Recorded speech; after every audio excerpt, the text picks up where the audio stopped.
In life, pain is inevitable, but suffering is a choice.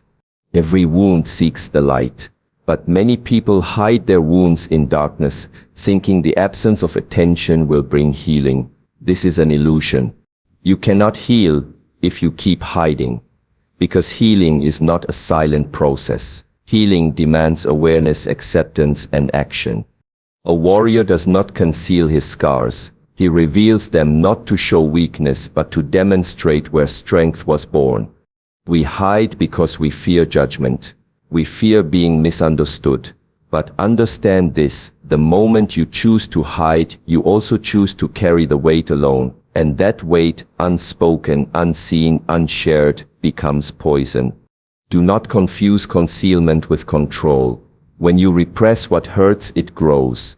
What is not expressed is not erased, it is buried alive, and it waits for the right moment to surface, through anger, fear, or silence.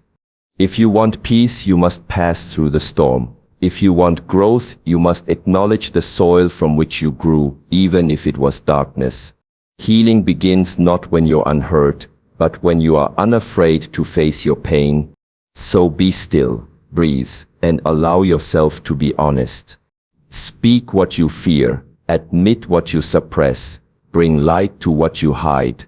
This is the path of the disciplined one, the path of the Shaolin. It is not to run away from pain, but to walk with it, mindfully, courageously, peacefully. In the quiet moments of solitude, when the noise of the world begins to fade, what remains is the inner landscape, the mind, the memories, and the imprints of what has been lived. Within this inner world, there are places that many fear to visit. These are the corners where pain resides, places where a past experience, an old heartbreak, a betrayal, or an internal struggle is buried, not because it has been dealt with, but because it has been avoided. And yet, just like a physical wound cannot heal if it is left in the dark under dirty bandages, so too the wounds of the spirit cannot truly recover if they are kept hidden from the light of awareness. Exposure is not about reliving trauma or amplifying suffering. It is about recognition. It is about seeing clearly what has been affecting you, naming it without judgment, and acknowledging that it exists. Just like in martial arts, the first lesson is awareness. Awareness of the body, of posture, of breath. Similarly, in emotional healing, the first step is awareness of where you are wounded. If you twist your ankle and continue to walk as if nothing has happened, you will cause more damage. The disciplined practitioner doesn't ignore pain. He uses it as a signal, a call to pause, a moment to examine what needs to be adjusted, supported, or realigned. This principle extends beyond the self. Relationships suffer when individuals hide their pain. Communities weaken when people feel they must pretend to be whole. Pretending is not strength, it is strain. And over time, what is not acknowledged becomes heavier than what is. Think of a man trying to hold a pot of boiling water with bare hands. The longer he holds it, the more harm he causes himself, yet he refuses to drop it because of pride or fear. Many live like this, carrying emotional heat, burning slowly from the inside, all because they believe that letting it out would make them appear weak. But it is not weakness to open a wound to be cleaned. It is wisdom. It is a courageous choice to say, "This hurts, and I am willing to face it." When a seed breaks through the soil, it does not do so quietly. It must tear apart its own shell. It must push against the weight of the earth above. It must reach toward the sun, while still rooted in the darkness. And once it emerges, the journey becomes visible, not in the seed, but in the shape of the plant it becomes. In the same way, every scar we carry tells the story of a breakthrough, a moment when pain was present, but surrender did not occur. The scar is not the pain itself. It is what remains after healing. It is the trace of endurance, the silent imprint of strength that emerged when the world demanded it most. So many spend their lives trying to hide their scars, believing that to show them would be to expose their brokenness. But this is a misunderstanding. A scar is not a wound. A wound is open, fragile, and vulnerable. A scar is healed. A scar is the proof that you went through something and emerged on the other side. It is no longer bleeding, it is sealed. Yet in its presence, it reminds you of the lesson, the resilience, and the journey that required you to become more than you were before. We live in a society that celebrates perfection, yet perfection is a lie. What should be celebrated is transformation. And transformation is always accompanied by change, by struggle, and ultimately by scars. In the Shaolin tradition, scars are not shameful, they are sacred. The discipline of martial arts teaches that the body is a record of the path. Each bruise, each callus, each mark earned during training reflects commitment. And so it is with the inner world. The emotional and spiritual scars we carry are the result of surviving hardship and still choosing to move forward. Think about the moments when life pushed you to your edge, when you were betrayed, when you failed, when you lost something dear. In those moments, your mind could have collapsed, your spirit could have broken, but it didn't. You adapted, you endured, you healed. And even though the experience changed you, it did not end you. That is the essence of the scar. There is great humility in remembering where we were wounded. It grounds us, it softens the ego, and deepens our compassion for ourselves and for others.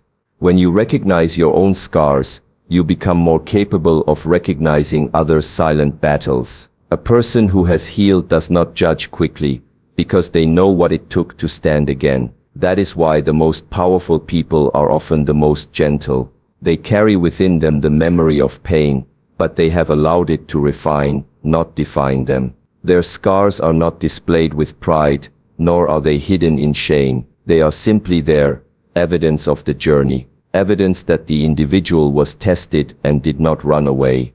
A life without scars is not a life fully lived. It is through struggle that character is forged, and it is through healing that wisdom is born. There is a great misunderstanding that silence equals peace, but silence can be deceptive. It is not always the silence of harmony. Often it is the silence of suppression. In the human body, if you swallow something toxic and fail to expel it, that substance does not vanish. It circulates through your system. It weakens your organs. It silently damages from within. Emotional repression works the same way. When we experience pain, anger, sadness, or grief and choose not to express it, believing this is strength, it does not dissolve. Instead, it sinks deeper into the subconscious. It settles into the nervous system, the posture, the breath, and eventually it finds other ways to speak. When a student comes to the temple, they are not trained merely in physical combat. They are trained in the art of inner awareness. Because true mastery is not how high one can kick or how long one can meditate, it is how deeply one can confront themselves. Repression is the way of the fearful. Expression, calm, conscious, honest is the way of the courageous. The warrior does not bury his fire. He learns to contain it, to direct it, and most importantly, to listen to it. The moment you allow yourself to feel what you have suppressed, a kind of liberation begins. The body relaxes. Peace does not arrive by accident. It is not something we stumble upon while avoiding discomfort. True inner peace is built on a foundation of clarity, and clarity can only arise through honesty. But this kind of honesty is not about confession to the outside world. It is the deeper, more difficult kind, honesty with oneself. It is the rare moment when you pause, drop all masks, and look inward without flinching. It is the courage to admit not just what happened to you, but also how it affected you. The human tendency is to run not physically but emotionally. We hide behind distractions, achievements, or even spiritual practices, all in an attempt to escape our own truth. But as long as we run from honesty, peace remains just beyond reach. In the temple, we speak often of truthfulness as a discipline. Just as we train the body through repetition and form, we train the mind through reflection and truth. A practitioner who is not honest with themselves cannot progress. If a form is performed incorrectly but the student refuses correction, their growth is limited. The same principle applies to emotional growth. When you deny how you feel or pretend to be unaffected, you create a false narrative, a shell of peace with chaos beneath. This contradiction causes inner tension, and over time, that tension builds into anxiety, confusion, or depression. But when you start from a place of honesty, everything becomes workable. You don't have to be healed to begin. You just have to be truthful about where you are. Honesty opens the door to self-compassion. You no longer treat yourself as a machine that must function or produce results. Instead, you see yourself as a living being, complex, changing, sometimes hurt, and always worthy.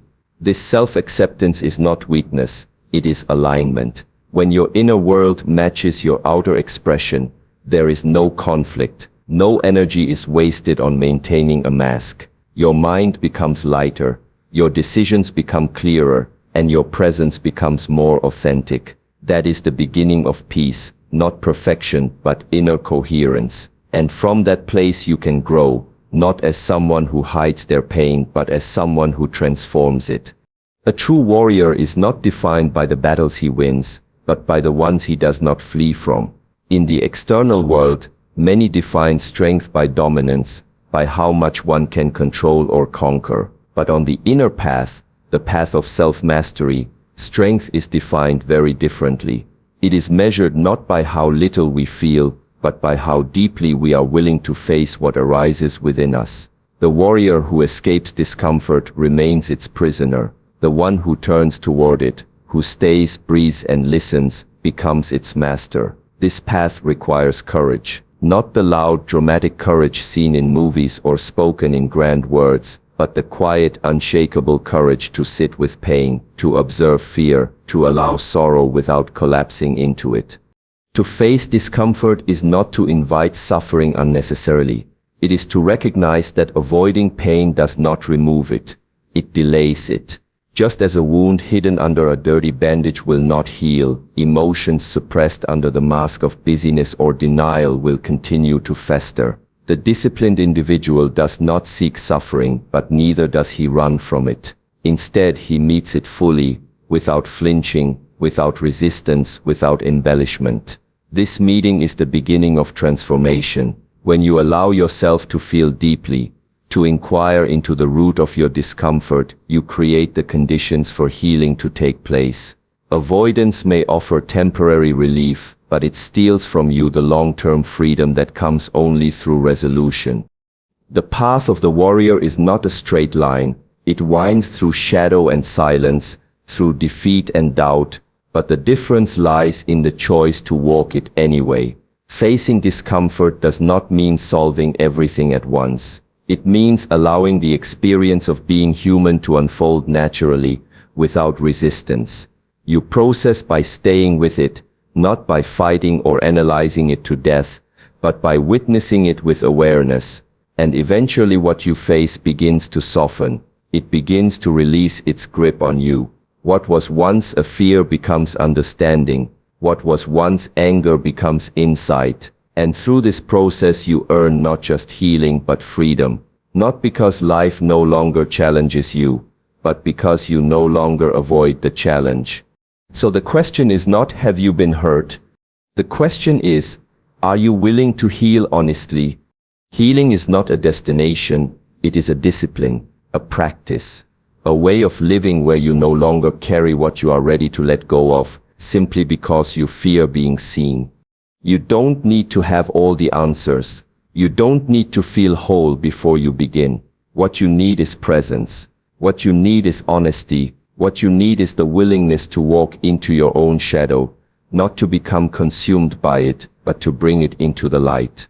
Because hiding may keep you comfortable, but comfort is not freedom. The disciplined path is not about avoiding pain.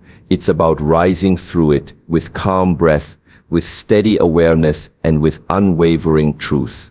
You are not broken. You are not weak. You are a warrior in training, unfolding, evolving, transforming each time you choose to face what you once feared. Do not rush. Do not pretend. Just begin.